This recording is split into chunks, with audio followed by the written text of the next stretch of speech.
La doctora Susana Bueno es profesor titular de la Facultad de Ciencias Biológicas de la Pontificia Universidad Católica de Chile.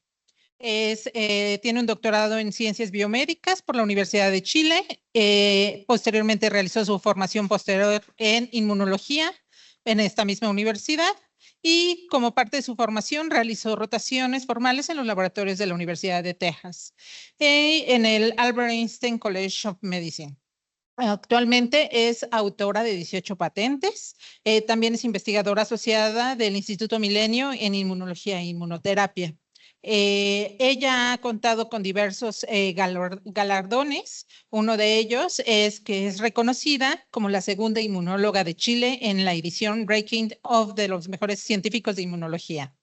Actualmente la doctora Bueno se ha centrado en la interacción o en la investigación de la interacción entre el huésped y los microorganismos infecciosos, realizando importantes contribuciones en enfermedades gastrointestinales y respiratorias. Actualmente, durante la pandemia de COVID-19, la doctora Bueno realizó contribuciones significativas como directora científica de un ensayo clínico de fase 3 para la vacuna y probar la seguridad, inmunogenicidad y eficacia de la vacuna inactivada desarrollada por Sinovac Life Science en Chile. Doctora, bienvenida sea a México. Muchísimas gracias. Bueno, primero que todo quisiera agradecer al director y a todos los organizadores de esta actividad. Considero primero que todo que es sumamente relevante que países americanos podamos colaborar. Es la manera adecuada, digamos, de movernos más rápido y también abordar problemáticas de salud común, que es lo que nos está en este minuto congregando. Y además, como vamos a ver, hay muchas cosas que tenemos en común y la sinergia, por supuesto, en ciencia siempre es muy bienvenida. Yo les voy a comentar un poco más del área ya a nivel de la aplicación y justamente muchos de los aspectos que yo les voy a mencionar son muy atingentes a las presentaciones que se hicieron anteriormente, porque justamente también nosotros trabajamos en la generación en la Universidad Católica, en el Instituto Milenio en Inmunología e Inmunoterapia y en otras iniciativas que tenemos público-privadas asociadas a la producción de bioterapéuticos que van a tener una función tanto para diagnóstico como para prevención de enfermedades infecciosas. Entonces, en mi charla voy a comentarles brevemente lo que hemos hecho en torno a generación de moléculas para el diagnóstico de microorganismos y severidad de enfermedad, y también las capacidades que hemos desarrollado para la evaluación de vacunas. La principal pregunta, inquietud y también problemática que nos mueve en la Universidad Católica, en este grupo de investigadores, son las enfermedades del tracto respiratorio causadas por microorganismos patógenos. ¿Y por qué? Porque las enfermedades del tracto respiratorio, como se ve en este gráfico, no sé si esto ahí está moviendo. Ya, perfecto. Como se ve en el gráfico, básicamente afecta a todos los países del mundo, algunos con más o menos incidencias, por supuesto, pero es un problema a nivel global. Causa cerca de 2,5 millones cada año de muertes y además afecta principalmente también a los extremos de las edades, que son los niños pequeños, los adultos mayores, pero también muy importantemente a personas que tienen enfermedades crónicas y alteraciones de la respuesta inmune. Y uno de los aspectos que es muy llamativo y que a nosotros es una problemática de nuestro país es que Chile es un país que tiene estaciones bastante marcadas y por lo tanto en los meses invernales se produce un incremento muy masivo de cuadros respiratorios que necesitan atención médica. Y esto lleva, por supuesto, a la sobresaturación de los sistemas de salud y a la, digamos, alteración de todo la red de salud asistencial. Los principales causantes de estas enfermedades son los virus y las bacterias. Dentro de los virus tenemos un set de microorganismos que están por una parte todo el año, como es el caso del SARS-CoV-2 y del rinovirus, pero hay algunos en particular que incrementan su incidencia en los meses fríos, como es el virus sincicial, el metaneumovirus humano, el adenovirus, influenza, parainfluenza.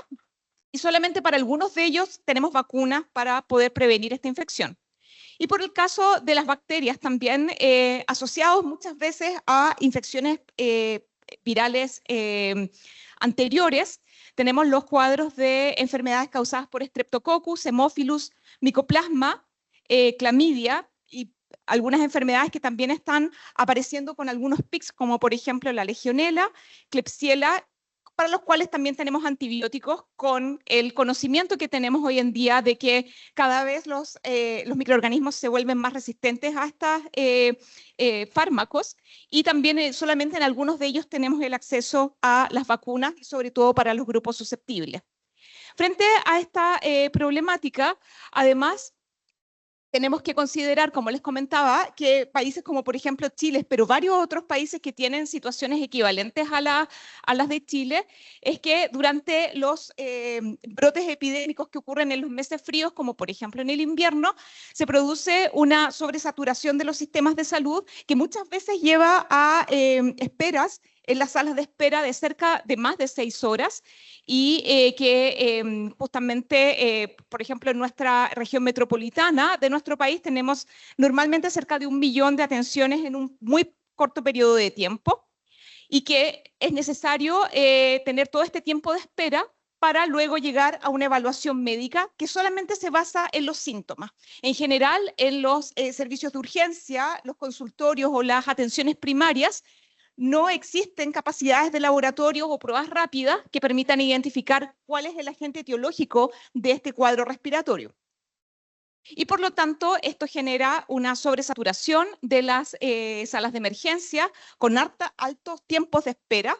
y diagnósticos que muchas veces son restringidos solamente a aquellos que se les,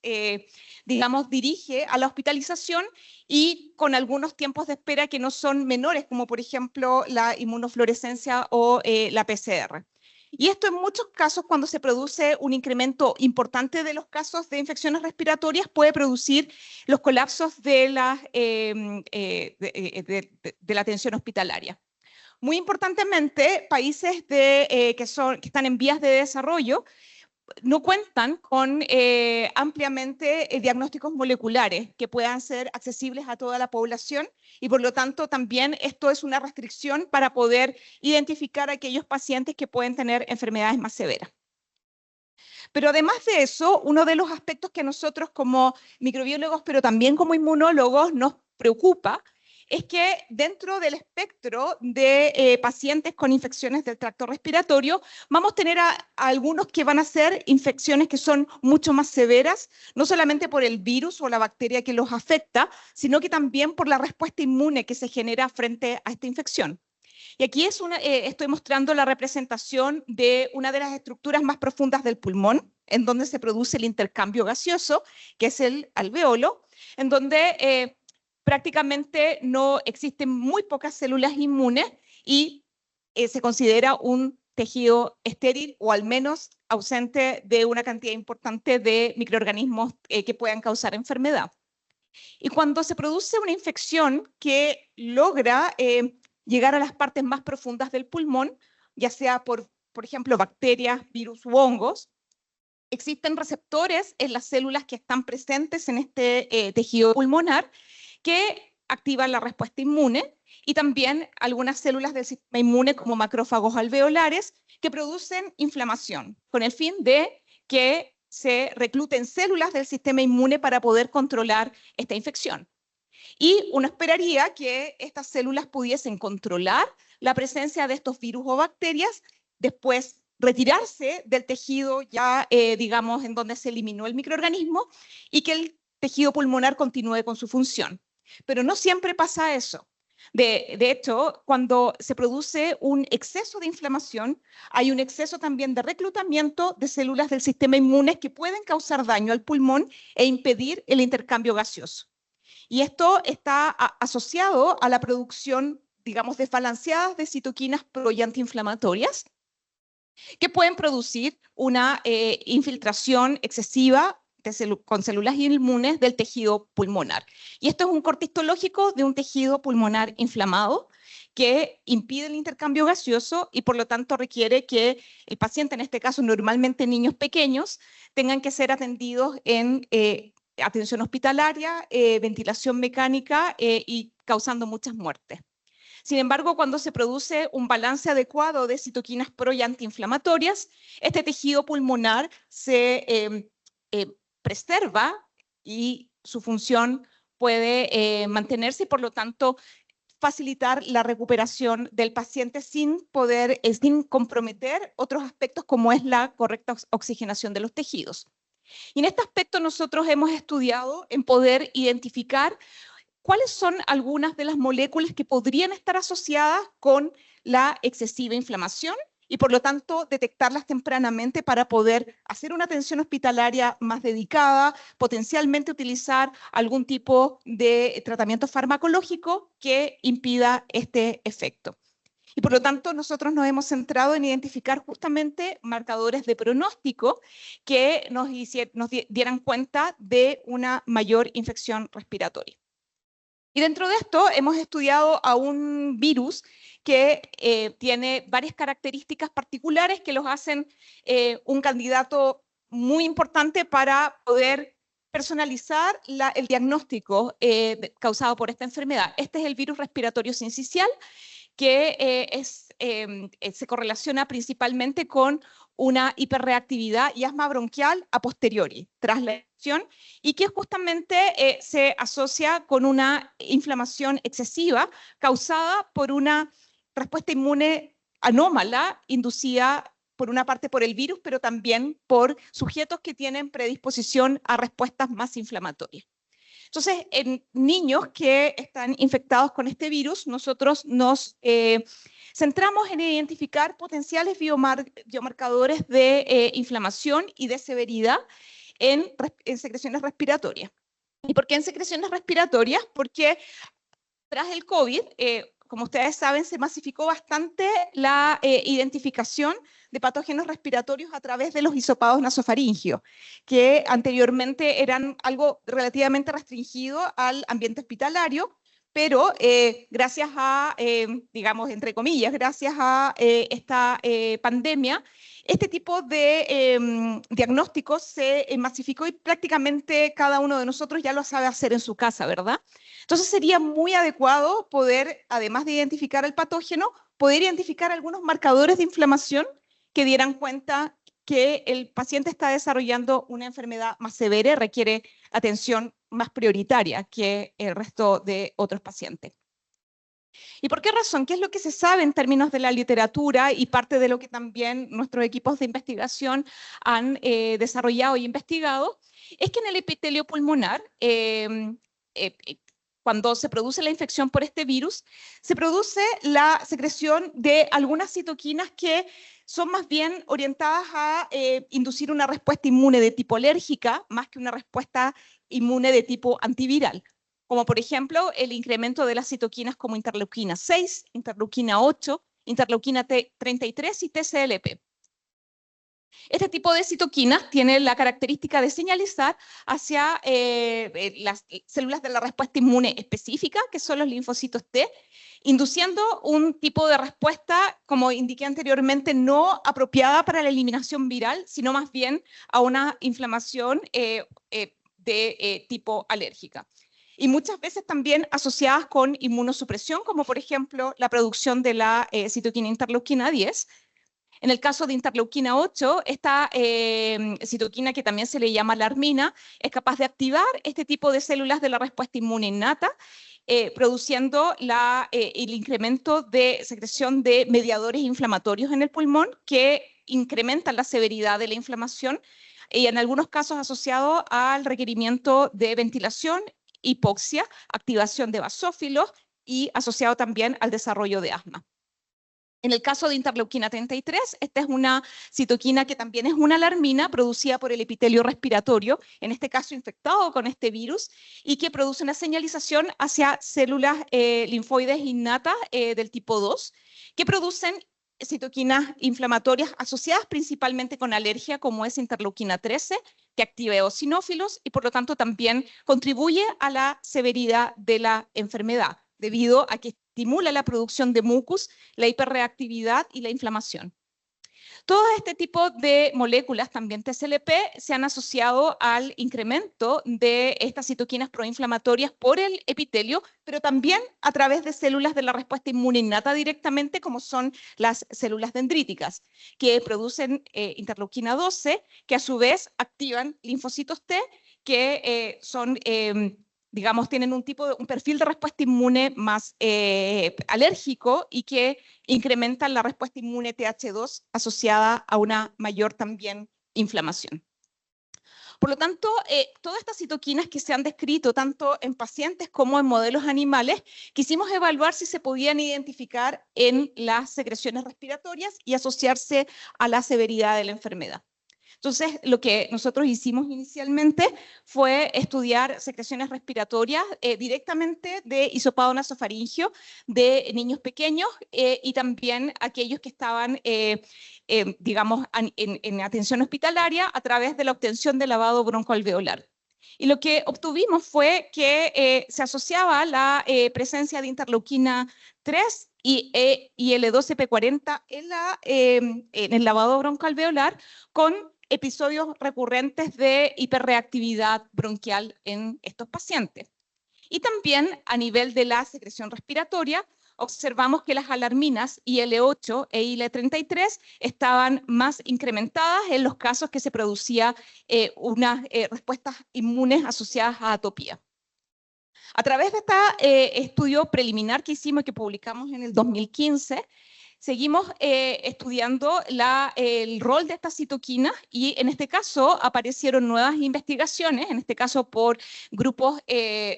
digamos, en el hemisferio norte, en donde nuevamente se seguía contribuyendo a la información de que estas citoquinas estaban involucradas en mayores respuestas más severas en pacientes hospitalizados. Nuevamente coincidimos con la identificación de interleuquina 33 y TSLP, en las cuales se veía que se favorecía la severidad en el caso de incrementos de interleuquina 33 también en secreción respiratoria.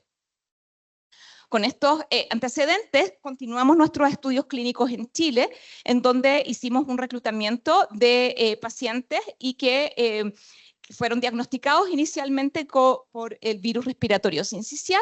Se tomaron las secreciones respiratorias para evaluar citoquinas y también para identificar la presencia de patógenos. En este caso hicimos un estudio de más a largo plazo y yo me voy a centrar en lo que identificamos al inicio de la enfermedad. Acá, para entender los gráficos, URTI es Upper Respiratory Tract Infection y LRTI es Lower Respiratory Tract Infection. Lower de las vías bajas es más severo. ¿Y qué fue lo que nosotros observamos? Fue que en los casos de los pacientes que estaban infectados con virus respiratorios, ya sea por el virus sincicial u otros virus respiratorios, identificamos en todos un incremento de interleuquina 3, de interleuquina 33, TSLP e interleuquina 8. Pero en el caso nuevamente de interleuquina 3 y interleuquina 8, que son estas alarminas producidas por el epitelio, vimos mucho más incrementado la presencia de estas citoquinas en la secreción de pacientes infectados con el virus sincicial. Y más aún cuando comparamos lo que pasaba con, con infecciones de la vía respiratoria alta y baja, observamos que interleuquina 33 tenía un incremento en las secreciones respiratorias en aquellos pacientes infectados con VRS y que estaban desarrollando una infección del tracto respiratorio bajo. Entonces estos datos, y junto con también la aparición de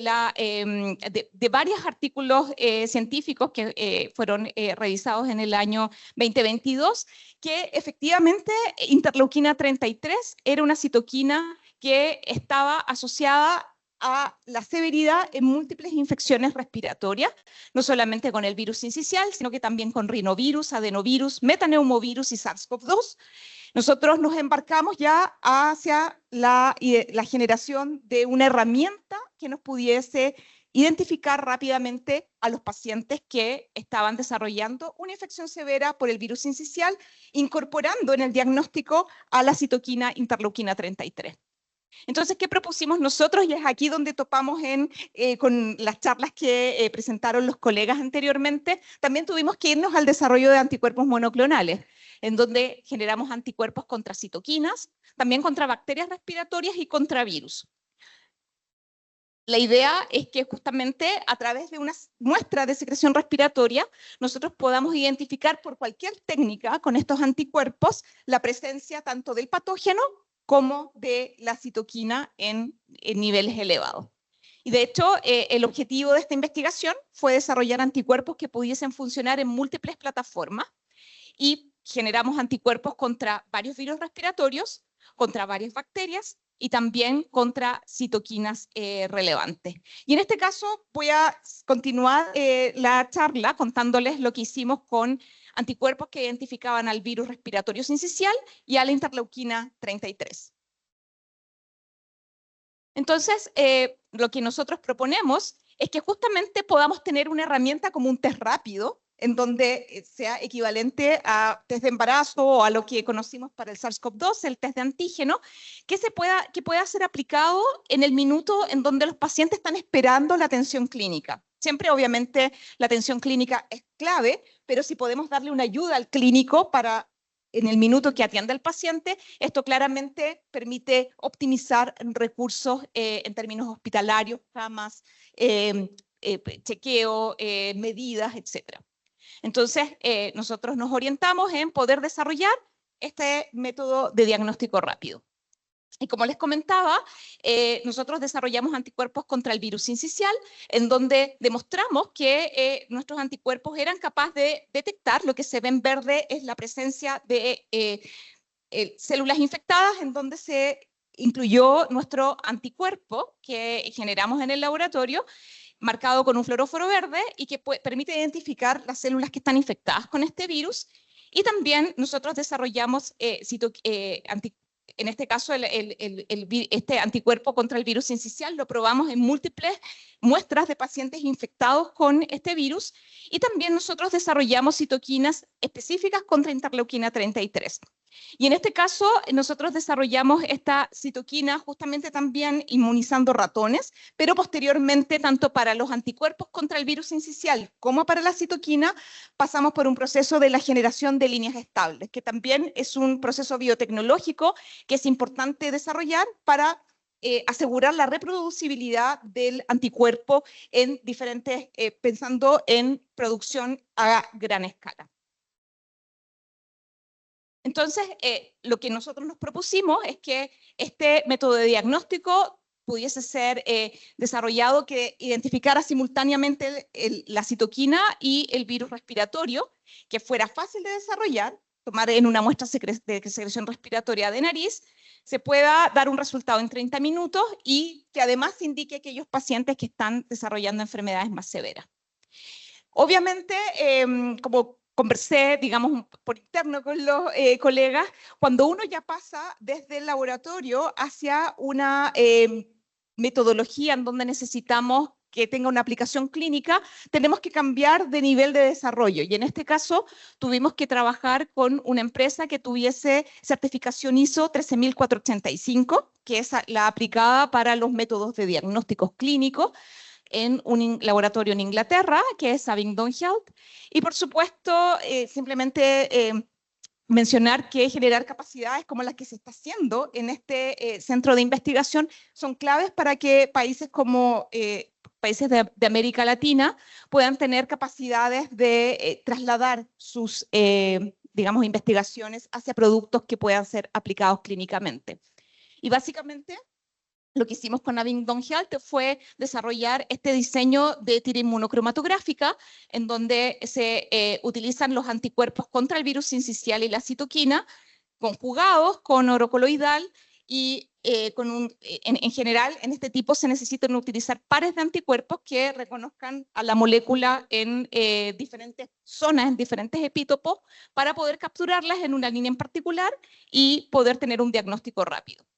Esto obviamente también tiene que ser protegido, ya fue protegido en el caso nuestro para los anticuerpos y para el dispositivo. Y nosotros, estos son algunos ejemplos de nuestros resultados, en donde una vez que tenemos los dispositivos, probamos con proteínas recombinantes, con células infectadas y también con muestras clínicas, en donde se observa la detección del patógeno, del virus y también de la citoquina, y con un uso bien específico. Y una vez que uno tiene esto validado en el laboratorio, obviamente tiene que hacer una validación clínica, en donde, bueno, aquí tenemos más pruebas de laboratorio, en donde hemos evaluado la presencia de o la capacidad que tiene este método de diagnóstico de poder detectar el virus, detectar la citoquina y detectar las células infectadas. Por lo tanto, esto continúa, ¿verdad?, la investigación a la validación clínica, y nosotros hicimos recientemente 2 estudios, uno en un grupo en Argentina, que es el CIMED, en Buenos Aires, en donde hicimos el reclutamiento de pacientes con infección respiratoria del setting ambulatorio, y en Chile reclutar pacientes en el setting hospitalario. Y también tenemos una colaboración en la Universidad Aristóteles en Tesaloniki, en Grecia, en donde también hicimos una validación con 50 pacientes hospitalizados. En el caso del estudio clínico que generamos en el año 2024, reclutamos, como les comentaba, pacientes ambulatorios y hospitalizados, y para poder evaluarlos en las diferentes métodos de diagnóstico.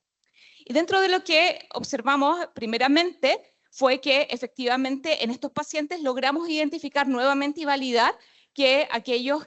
pacientes que eran ambulatorios tenían niveles más bajos de esta citoquina, la interleuquina 33, si ven el gráfico de en este caso de la izquierda, comparado con los pacientes hospitalizados, que efectivamente son pacientes que tienen niveles de esta citoquina mucho más elevados, pero interesantemente también identificamos que en el setting hospitalario ambulatorio, aquellos pacientes que están coinfectados con el virus sincicial y un segundo virus, tienen niveles que son equivalentes a los que se observan en el caso de los pacientes hospitalizados. Por lo tanto, estamos cada vez acercándonos más a identificar y a saber las características de aquellos pacientes que posiblemente van a desarrollar enfermedades más severas, y en estos métodos logramos validar que este test de diagnóstico podía detectar simultáneamente el virus respiratorio y la citoquina proinflamatoria. Actualmente estamos trabajando en mejorar la sensibilidad de esta metodología, pero estamos esperando los próximos brotes respiratorios para continuar con nuestro desarrollo. Así que lo que nosotros estamos apuntando es que a nivel de hospitales públicos y servicios primarios de salud, que es normalmente en países como los nuestros, en Latinoamérica, son el 90% de la población, podamos tener test que sean mejores que lo que es la inmunofluorescencia en términos de sensibilidad y de precio, y obviamente los paneles moleculares son el gold standard, pero generalmente están todavía restringidos a un grupo más pequeño de toda la población que se infecta con estos virus respiratorios. En los servicios primarios de salud, la mayoría de ellos no tienen métodos de diagnóstico, y nosotros estamos apuntando a tener o proveer un test rápido que tenga una buena sensibilidad, una buena especificidad y que tenga un costo mucho más bajo. Entonces, en esta primera parte de los resultados que les mostré, mensajes o conclusiones son que hemos desarrollado efectivamente anticuerpos contra virus respiratorios que han sido, por supuesto, licenciados. Las proteínas inflamatorias y proteínas virales pueden ser detectadas en aspirados nasofaringios y se asocian a la severidad de la infección. Hemos validado que los niveles altos de interleuquina 33 en los hisopados nasofaringios se observan en aquellos niños que están infectados con VRS con infecciones del tracto respiratorio bajo, que aumentan en los pacientes ambulatorios que tienen coinfecciones, y que también pueden ser anticuerpos contra marcadores inflamatorios ser asociados a la detección de infecciones, y potencialmente coinfecciones, que es más trabajo que tenemos que hacer hoy en día. Y este tipo de test rápidos, dobles, duales, pueden ser desarrollados en plataformas que son, digamos, de test rápido, inmunocromatográficos, y que podrían ser ampliamente distribuidos. Entonces, en la segunda parte de la charla, les quería comentar también cómo nuestro grupo ha trabajado en la segunda parte, que es el título de mi presentación, que es en la prevención. Y justamente pensando en lo que significa la severidad de la infección, bien sabemos que desde que apareció este nuevo virus, el SARS-CoV-2, que se ha distribuido por todo el mundo y causó gran estrés en la atención hospitalaria, causando por primera vez casi en 100 años que una enfermedad infecciosa sea la principal causa de muerte en la humanidad. Efectivamente, tenemos la misma condición, que hay pacientes que desarrollan enfermedades más severas que otras, y por lo tanto es importante poder abordar este tipo de problemáticas frente a infecciones respiratorias. Sin embargo, en el caso de estos virus respiratorios, nosotros nos centramos fuertemente en la Universidad Católica en estudiar formas de prevenir esta enfermedad. Y como les comenté, generalmente los casos críticos de esta patología se asocian a cuadros hiperinflamatorios que producen digamos, la falla sistémica de órganos del paciente. Y esto es mucho más severo porque hace un compromiso completo de todos los órganos vitales.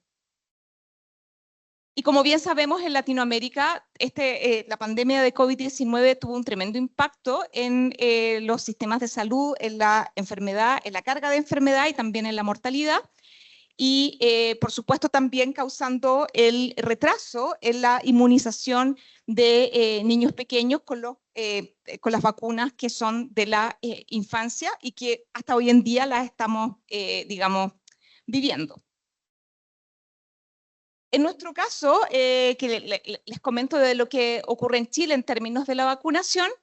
tenemos, por supuesto, muchas debilidades y también tenemos muchas fortalezas. Una de las grandes fortalezas que tenemos en nuestro país es el que está en el borde, al borde del Pacífico, ¿verdad? Es muy estrecho y largo, y básicamente en cada ciudad y en cada localidad de nuestro país, a lo largo del norte a sur, tenemos una fuerte red de inmunización. Y por lo tanto, en el lugar que uno busque, va a encontrar un centro de inmunización en donde tiene acceso a vacunas que son, digamos, de la infancia. Lamentablemente, para los virus respiratorios que les comenté anteriormente, existe la deficiencia de vacunas para la población infantil. Tenemos también en nuestro país un calendario de vacunación que es muy, digamos, sistemático y que tiene una muy alta adhesión, pero nuestro gran problema es que actualmente no contamos con un sistema de producción local de vacunas. Por lo tanto, vuelvo a destacar que centros como este son sumamente importantes para generar capacidades que permitan a los países ser autónomos en términos del desarrollo de sus propias vacunas. Y en el caso del virus sincicial, como ya les comenté anteriormente, nuestro grupo de investigación ha estado estudiando muy intensamente al virus respiratorio sincicial, desde la ciencia básica hacia la ciencia translacional, y en nuestro equipo, que somos 3 laboratorios, del doctor Alexis Calergis, Pablo González y de quien les habla, trabajamos en el desarrollo de múltiples herramientas para poder abordar la patología causada por este virus. Y desarrollamos una vacuna en nuestro país basada en la vacuna que se utiliza para la tuberculosis, que es la BCG, y que fue evaluada en un estudio clínico fase 1 en Chile para poder evaluar su seguridad en población adulta. Y no les voy a contar más de esto porque el doctor Alexis Calergis, que es el líder de esa investigación, va a venir prontamente y les va a comentar con más detalle. Yo les voy a comentar un poco cómo estas capacidades que creamos en la búsqueda de una vacuna del virus sincicial y en el estudio que hemos hecho con este virus nos permitió avanzar en vacunas contra el SARS-CoV-2. Acá En esta fotografía somos los 3 líderes de los 3 laboratorios de la Universidad Católica que trabajamos en virus sincicial y que durante el año 2019 estuvimos colaborando con una red importante de investigadores a nivel mundial para poder avanzar con la vacuna contra el virus sincicial, y tomamos contacto y empezamos a colaborar con Sinovac, quien en octubre de este año, un mes antes de que apareciera el SARS-CoV-2, empezamos a tener una colaboración muy activa para poder desarrollar y seguir avanzando en esta investigación. Y una vez que apareció el SARS-CoV-2, rápidamente esta compañía aisló el virus y generó un prototipo de vacuna inactivada contra el SARS-CoV-2, lo cual fue validado en estudios preclínicos y también en un estudio clínico fase 1, 1-2, temprano durante la pandemia, y por lo tanto, con este vínculo nosotros nos involucramos para completar el desarrollo de esta vacuna a través del desarrollo de estudios clínicos fase 3 en nuestro país. Entonces, en noviembre del 2020, en Chile se inició un estudio clínico fase 3 para evaluar la seguridad, inmunogenicidad y eficacia de esta vacuna inactivada. Entonces, básicamente, trabajamos en 2 etapas. Primero, en una etapa en donde se hizo una vacunación de 2 dosis separadas por 2 semanas, y posteriormente se incluyó a población general, una vez que se puso a disposición otras vacunas que se fueron desarrollando contra este virus, y incluimos una segunda intervención que es 2 dosis separadas por 4 semanas. Este estudio incluyó un seguimiento de 12 meses y estudiamos la inmunogenicidad de la vacuna en un subgrupo de los enrolados. Enrolamos sobre 2.000 personas, en las cuales desarrollamos ensayos de inmunogenicidad, y me voy a centrar en algunos aspectos importantes de la inmunogenicidad que me gustaría transmitir en un subgrupo de los enrolados. Básicamente este estudio consistió, y a medida que fue avanzando la pandemia, en este esquema que les estoy mostrando ahora, en donde a los voluntarios se les vacunó con 2 dosis de esta vacuna inactivada, separada ya sea por 2 o 4 semanas. Posteriormente aplicamos un booster, que fue una tercera dosis, 6 meses después de la aplicación de la primera dosis, y después una cuarta dosis, un segundo booster, que fue a los 6 meses posteriores del primer booster.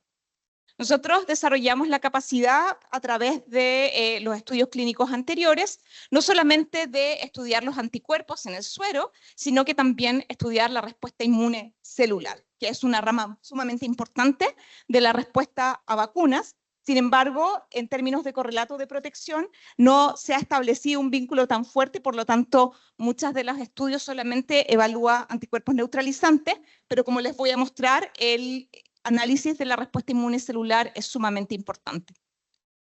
Lo que vemos acá es que a través del tiempo, y aquí vamos viendo, lamentablemente, no se observa el puntero en la pantalla, pero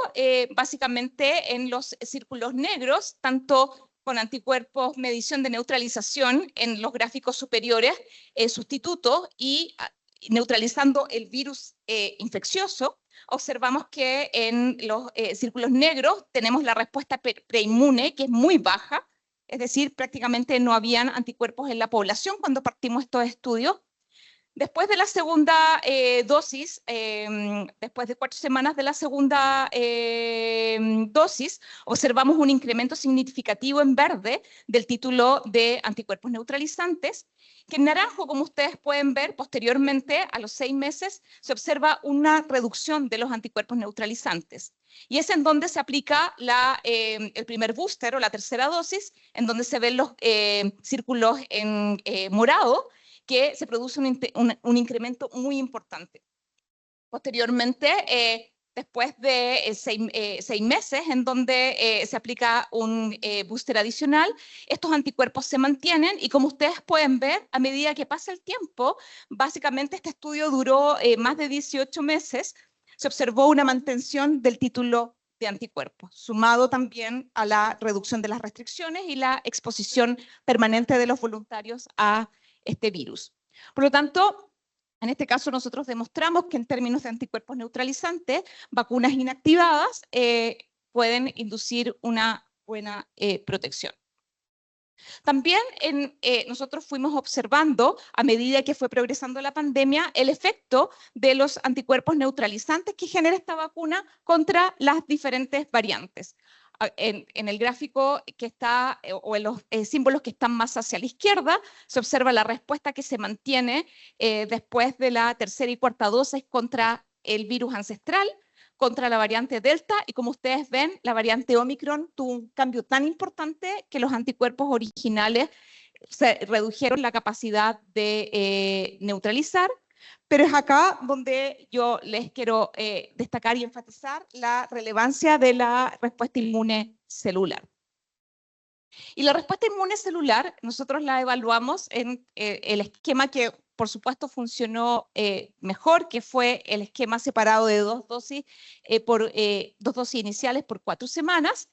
a través de ensayos tanto de ELISpot para medir respuesta inmune celular en la secreción de interferón gamma interleuquina 4 y también marcadores de superficie en los linfocitos T de los pacientes, de las personas que se vacunaron a través de marcadores superficiales por citometría de flujo. Y lo que observamos, esto lo hicimos en colaboración con la Hoy Institute for Immunology en San Diego, California, con los doctores Alessandro Sete, Alba Grifoni y Daniela Paiskop. Observamos que cuando los linfocitos T de los sujetos que eran vacunados y a los diferentes tiempos en que tomamos las muestras, en este gráfico vemos la respuesta contra todos los antígenos del SARS-CoV-2 y vemos los marcadores de superficie que indican activación. Como ustedes ven, se ve un nivel bajo en los símbolos negros que denota la respuesta que se tenía antes de la vacunación.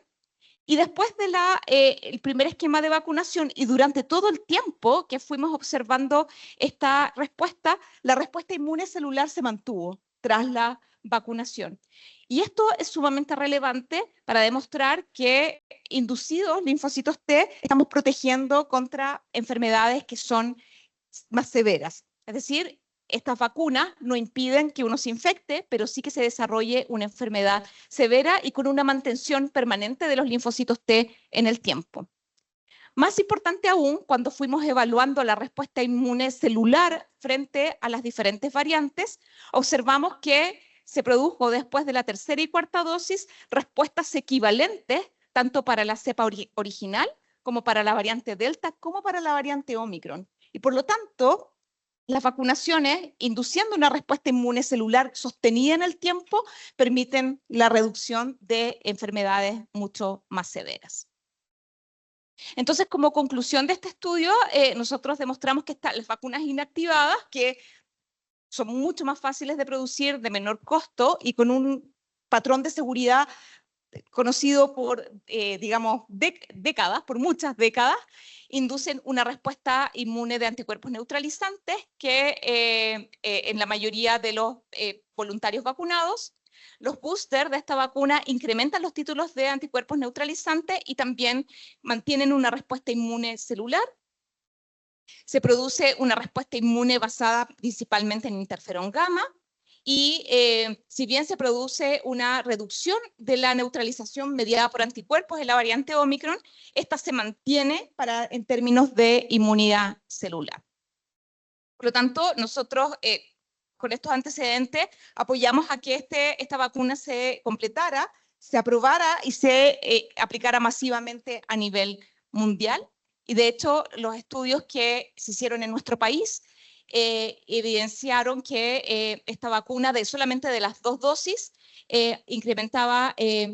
producía una protección contra el COVID sintomático, hospitalización, ingreso a la UCI y muerte. Y de hecho, la aplicación de la tercera dosis incrementa la eficacia, y en este caso la efectividad, porque es un estudio poblacional, a cerca de 80%, lo que indica que la importancia de hacer estudios permanentes de inmunogenicidad frente a vacunas.